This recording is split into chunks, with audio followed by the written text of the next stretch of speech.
All of you, welcome to this video. ഇപ്പോൾ നമ്മൾ discuss ചെയ്തുകൊണ്ടിരിക്കുന്നത് അസസ്മെൻറ്റ് ഓഫ് ട്രസ്റ്റ് ആണ്. So far we discussed what is meant by a trust and what are the different parties involved in the creation of a trust and what are the different types of trust and certain charitable trusts or funds whose incomes are exempted. അപ്പോൾ അത് ഏതൊക്കെയാണെന്നുള്ളതൊക്കെയാണ് നമ്മൾ ഇതുവരെ discuss ചെയ്തത്, part 1 and 2. In this session, part 3, we are discussing what are the exempted incomes of a charitable trust. Okay, now we can see the following incomes shall not be included in the total income of some charitable or religious trust. ഇപ്പോൾ charitable trust എന്ന് പറഞ്ഞാൽ എന്താണ്, അതുപോലെ religious trust എന്താണെന്നുള്ളത് നമ്മളുടെ second വീഡിയോയിൽ part 2 നമ്മൾ discuss ചെയ്തതാണ്. അപ്പോൾ ഈ പറയുന്ന ഇൻകംസ് ഇനി ചാരിറ്റബിൾ ട്രസ്റ്റ് അല്ലെങ്കിൽ റിലീജിയസ് ട്രസ്റ്റിൻ്റെ കേസിൽ ടാക്സബിൾ അല്ല. ഏതൊക്കെയാണ്? ഫസ്റ്റ് വൺ എന്ന് പറയുന്നത് income from property held by a trust wholly for charitable or religious purpose to the extent to which it is utilized in India. I think there is no need of further explanation.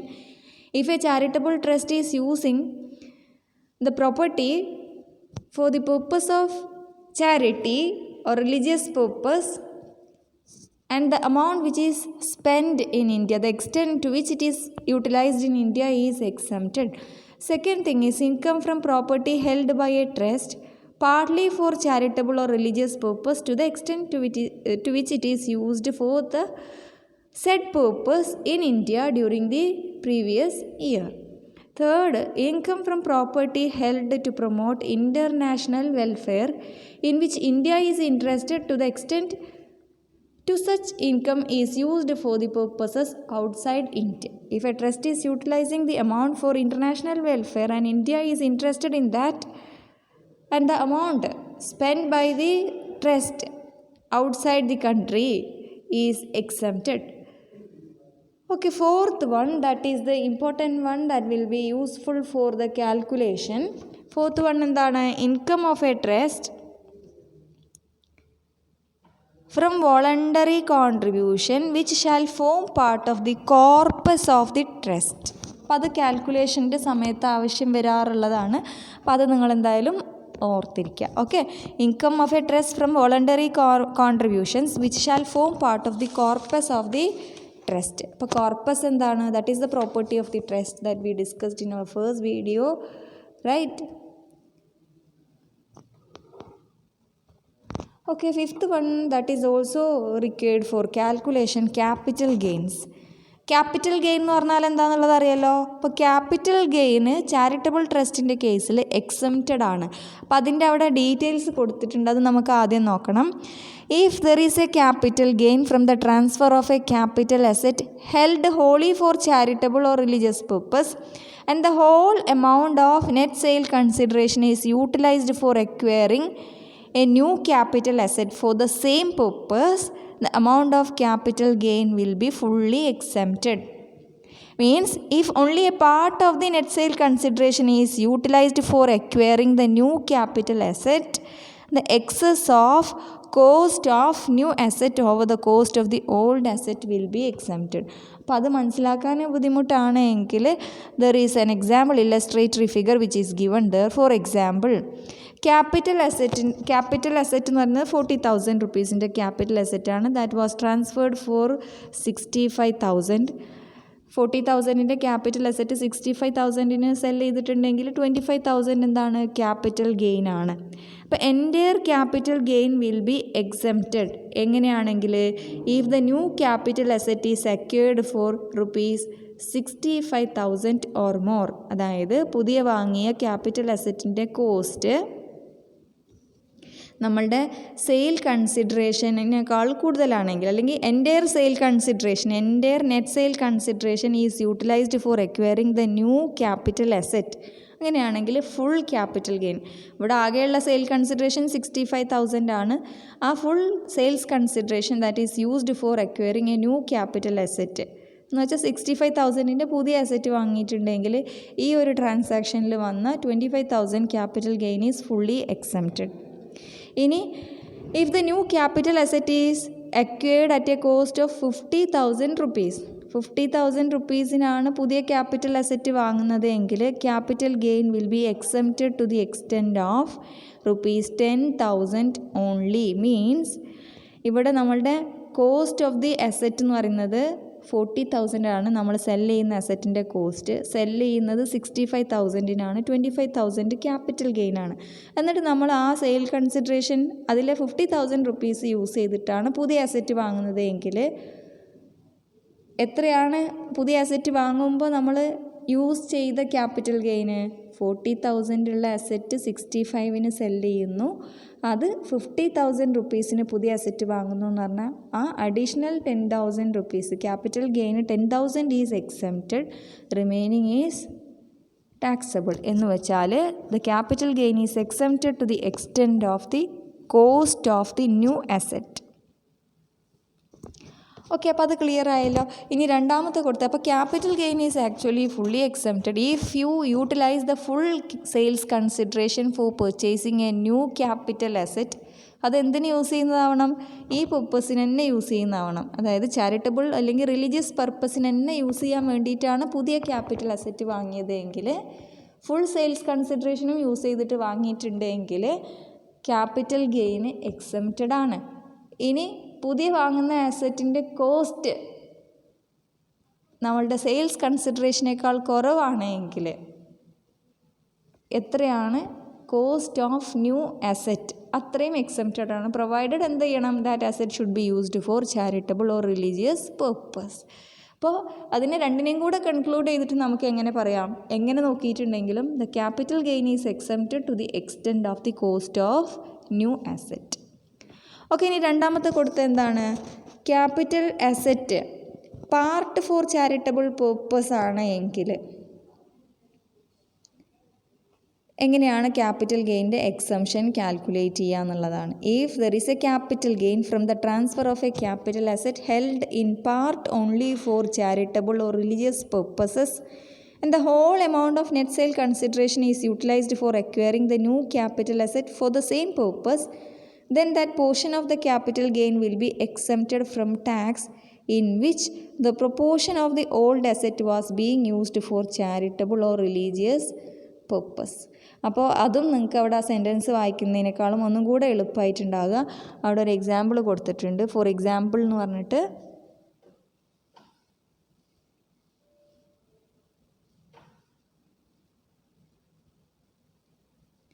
Okay, എന്താണ്? If 3/4 part of a capital asset is held by a trust for charitable purpose and its cost is ₹1 lakh and it is transferred for a net consideration of ₹1,50,000. Okay, thereafter a new asset is purchased for the same purpose for ₹1,55,000. Here 3/4 of the capital gain. 3/4 of the capital gain എത്രയാണുള്ളത്? Cost of the asset എന്ന് പറയുന്നത് 1 lakh ആണ്. That is sold for 1,50,000 എന്ന് വെച്ചാൽ 50,000 റുപ്പീസാണ് capital gain. അതിൻ്റെ 3/4 അസറ്റിൻ്റെ 3/4 charitable പർപ്പസിന് use ചെയ്യുന്നത്. അപ്പോൾ ക്യാപിറ്റൽ ഗെയിൻ്റെ 3/4 എന്ന് പറയുമ്പോൾ എത്രയാണ്? 37,500 will be exempted from tax. അപ്പോൾ അവിടെ കമ്പ്യൂട്ടേഷൻ കൊടുത്തിട്ടുണ്ട്. If the new asset is boat for the same purpose for ₹1,20,000 then the exempted amount of capital gain will be worked out as under. Okay, അപ്പോൾ ഈ കേസിൽ 1 lakh റുപ്പീസിൻ്റെ asset cell ചെയ്യുന്നത് 1,50,000-നാണ്. 50,000 capital gain. അതിൻ്റെ 3/4 charitable പർപ്പസിന് use ചെയ്യുന്നത്. എന്നിട്ട് നമ്മൾ പുതിയ അസറ്റ് വാങ്ങുന്നതിൻ്റെ കോസ്റ്റ് 1,55,000 ആണ്. അതായത് സെയിൽസ് കൺസിഡറേഷനേക്കാൾ കൂടുതലാണ്. എന്ന് വെച്ചാൽ 3/4 of capital gain is exempted because that is used four charitable purpose. Capital gain taxable ആണെന്നുള്ളത് നമുക്കറിയാം. പക്ഷേ ചാരിറ്റബിൾ ഓർ റിലീജിയസ് പർപ്പസിന് യൂസ് ചെയ്യുന്ന ട്രസ്റ്റിൻ്റെ കേസിൽ ക്യാപിറ്റൽ ഗെയിൻ എക്സംപ്റ്റഡ് ആണ്. ഓക്കെ, ഇനി നമ്മൾ വാങ്ങുന്ന അസറ്റിൻ്റെ പുതിയ അസറ്റിൻ്റെ കോസ്റ്റ് 1,20,000 ആണെങ്കിൽ എത്രയാണ് എക്സംഷൻ കിട്ടുക? എക്സംപ്റ്റഡ് ക്യാപിറ്റൽ ഗെയിൻ എത്ര ഉണ്ടാവും എന്നുള്ളതാണ് നോക്കുന്നത്. ഓക്കെ, അപ്പോൾ 3/4 നമ്മൾ ചാരിറ്റബിൾ പർപ്പസിന് യൂസ് ചെയ്യുന്നത്. അപ്പോൾ അസറ്റിൻ്റെ കോസ്റ്റ് എന്ന് പറയുന്നത് എത്രയാണ്? 1 ലക്ഷമാണ് അസറ്റിൻ്റെ കോസ്റ്റ്. പഴയ അസറ്റ് നമ്മൾ സെല്ല് ചെയ്യുന്ന അസറ്റിൻ്റെ കോസ്റ്റ്, അതിൻ്റെ 3/4 ചാരിറ്റബിൾ പേർപ്പസിന് യൂസ് ചെയ്യുന്നതെന്ന് വെച്ചാൽ 75,000 ആണ് cost of the old asset for this charitable purpose. പുതിയ വാങ്ങുന്ന അസറ്റിൻ്റെ കോസ്റ്റ് 1,20,000 ആണ്, അതും 3/4 നമ്മൾ ചാരിറ്റബിൾ പേർപ്പസിന് യൂസ് ചെയ്യുന്നത്. സോ ദാറ്റ് ഈസ് 1,20,000ൻ്റെ 3/4 എന്ന് പറഞ്ഞാൽ ദാറ്റ് ഈസ് 90,000 റുപ്പീസ്. അപ്പോൾ നമ്മൾ ഓൾഡ് അസറ്റിൻ്റെ കോസ്റ്റിനേക്കാൾ കൂടുതലാണ് പുതിയ അസറ്റ് വാങ്ങിയത്. 90,000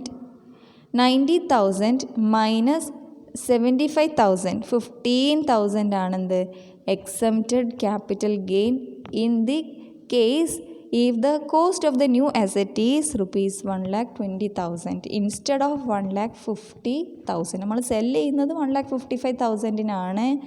പക്ഷേ അസറ്റിൻ്റെ കോസ്റ്റ്, പുതിയ വാങ്ങുന്ന അസറ്റിൻ്റെ കോസ്റ്റ് 1,20,000 റുപ്പീസേ ഉള്ളൂ എങ്കിൽ അവിടെ എക്സംപ്റ്റഡ് ക്യാപിറ്റൽ ഗെയിൻ എത്ര ഉണ്ടാവുള്ളൂ? 15,000 റുപ്പീസേ ഉണ്ടാവുള്ളൂ. ഓക്കെ, ഇനി 6th ഐറ്റം. അപ്പോൾ നമ്മൾ ഡിസ്കസ് ചെയ്യുന്നത് എന്താണ്? എക്സംപ്റ്റഡ് ഇൻകംസ് ആണ്. സെക്ഷൻ 11 ആണ് ചാരിറ്റബിൾ ട്രസ്റ്റിൻ്റെ കേസിൽ. സെക്ഷൻ 11 എന്ന് പറയുന്നത് എക്സംപ്റ്റഡ് ഇൻകംസ് ആണ്. സെക്ഷൻ 11 നമ്മൾ ഡിസ്കസ് ചെയ്ത് 5 ഐറ്റംസ് ആണ്. ഒന്ന്, income from property held by a trust wholly for charitable purpose which is utilised in India. അത്രയുണ്ടോ അത്രയും എക്സംപ്റ്റഡ് ആണ്. ഇനി രണ്ടാമത്തെ കേസിൽ income of a property held by a trust partly for charitable purpose to the extent to which it is utilised in India. പിന്നെ third one എന്ന് പറയുന്നത് income from property which is used for international welfare, income from a voluntary contribution which shall form part of the corpus of the trust. നാലാമത്തെ item പറഞ്ഞത്. അഞ്ചാമത്തത് capital gain ആയിരുന്നു. 6th one എന്ന് പറയുന്നത് income from voluntary contribution. ഇവിടെ നിങ്ങൾക്ക് 6th one കാണാമല്ലോ അല്ലേ? Income from voluntary contributions other than those received with a specific direction that they shall form part of the corpus of the trust. Simply, income from voluntary contributions received by a trust created wholly for charitable or religious purpose shall be exempted from tax provided the requirements of the utilization and restriction in this regard under section 11 and 13 are satisfied. അതെന്തൊക്കെയാണ് അതിൻ്റെ യൂട്ടിലൈസേഷൻ്റെ conditions, എന്തൊക്കെയാണ് അതിൻ്റെ restrictions എന്നുള്ളത് നമ്മൾ ഇനി വരാൻ പോകുന്ന വീഡിയോയിൽ discuss ചെയ്യും. അപ്പോൾ അത് പറഞ്ഞ പോലെ 85% ഷുഡ് ബി അപ്ലൈഡ്. ഇനി അത് പറ്റിയിട്ടില്ലെങ്കിൽ എന്തൊക്കെ ചെയ്യണം എന്നുള്ളത് നമ്മൾ നോക്കും. അപ്പോൾ അതാണ് ആറാമത്തെ item. And last one is income from medical or educational services. എന്താണത്? The value of any medical or educational services provided by any charitable or religious trust running hospital or medical institution or an educational institution to any person mentioned in section 13(3) 1 to 5 shall be deemed to be the income of the trust in the previous year in which such services are provided and shall be chargeable to income tax. അതും നമ്മൾ എന്ത് ചെയ്യാൻ പോകുന്നുണ്ട്? Discuss ചെയ്യാൻ പോകുന്ന items ആണ്. Okay അപ്പോൾ ഒരു ട്രസ്റ്റ് അതിൻ്റെ ഇൻകംസ് ആർക്കൊക്കെ സ്പെൻഡ് ചെയ്തിട്ടുണ്ടെങ്കിൽ അതിന് നമ്മൾ ഇൻകമായിട്ട് ട്രീറ്റ് ചെയ്യും എന്നുള്ളതാണ് നോക്കുന്നത്. സെക്ഷൻ 13(3) 1 to 5 എന്ന് പറയുന്നത് means if that is applied for certain persons like author of the trust അല്ലെങ്കിൽ ഫൗണ്ടർ ഓഫ് ദി ഇൻസ്റ്റിറ്റ്യൂഷൻ, അവർക്കൊക്കെയാണ് സ്പെൻഡ് ചെയ്യുന്നത്, അവർക്കൊക്കെ വേണ്ടിയിട്ടാണ് അത് സ്പെൻഡ് ചെയ്യുന്നതെങ്കിൽ അതിൻ്റെയൊക്കെ ടാക്സേഷൻ എങ്ങനെയാണെന്നുള്ളത് നമ്മൾ നോക്കുന്നുണ്ട്. ഇനി അങ്ങനെ സ്പെൻഡ് ചെയ്തിട്ടുണ്ടെങ്കിൽ that is a part of the income of the trust. So that is deemed to be the income of the trust. ഏത് പ്രീവിയസ് ഇയറിലാണോ അങ്ങനെ സ്പെൻഡ് ചെയ്യുന്നത് ആ വർഷത്തിൽ അതെന്താണ്? അത് ടാക്സബിൾ ആണ്.